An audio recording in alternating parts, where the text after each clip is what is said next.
الحمدللہ رب العالمین اللہم صلی علی محمد وعلی آل محمد۔ السلام علیکم ورحمۃ اللہ وبرکاتہ۔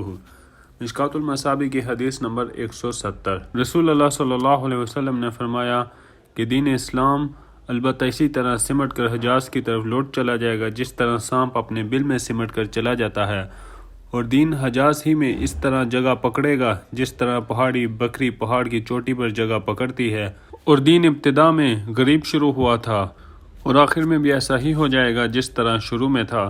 پس ان غریبوں کے لیے خوشخبری ہے جو درست کریں گے میری ان سنتوں کو جو میرے بعد لوگوں نے خراب کر دیا تھا۔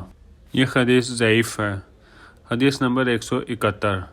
حضرت عبداللہ بن عمر رضی اللہ عنہ بیان کرتے ہیں کہ رسول اللہ صلی اللہ علیہ وسلم نے فرمایا، میری امت پر ایک ایسا زمانہ آنے والا ہے جس طرح بنی اسرائیل پر آ چکا ہے، برابر سر برابر جیسے دونوں جوتیاں برابر ہوتی ہیں، یعنی بالکل ٹھیک بنی اسرائیل ہی کی طرح اس امت پر بھی ویسا زمانہ آنے والا ہے، یہاں تک کہ بنی اسرائیل میں سے اگر کسی نالائق نے اپنی ماں سے علانیہ بدفعلی کی ہوگی تو میری امت میں بھی ایسے لوگ ہوں گے جو ایسا کریں گے، اور بنی اسرائیل میں 72 فرقے ہوں گے جبکہ میری امت میں 73 فرقے ہو جائیں گے، جس میں سے صرف ایک ہی فرقہ جنتی ہوگا۔ لوگوں نے عرض کیا، یا رسول اللہ وہ کون سا فرقہ ہوگا؟ آپ صلی اللہ علیہ وسلم نے فرمایا، وہ فرقہ ہوگا جس پر میں ہوں اور میرے صحابہ ہیں۔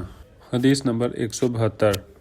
مسند احمد اور ابو داؤد میں حضرت معاویہ رضی اللہ عنہ سے روایت ہے کہ 72 دوزخ میں اور ایک جنت میں ہوگا۔ اس سے مراد وہ لوگ ہیں جو صحابہ اکرام کی جماعت کے موافقت کرنے والے ہیں، اور بے شک میری امت میں ایسے لوگ ظاہر ہوں گے جن میں بدعت کی خواہشات یوں سرایت کر جائیں گی جیسا کہ باولے کتے کی بیماری اس کے ساتھی میں منتقل ہو جاتی ہے، اس کی کوئی رگ کوئی جوڑ باقی نہیں رہتا مگر بیماری اس میں داخل ہو جاتی ہے۔ جزاکم اللہ خیر۔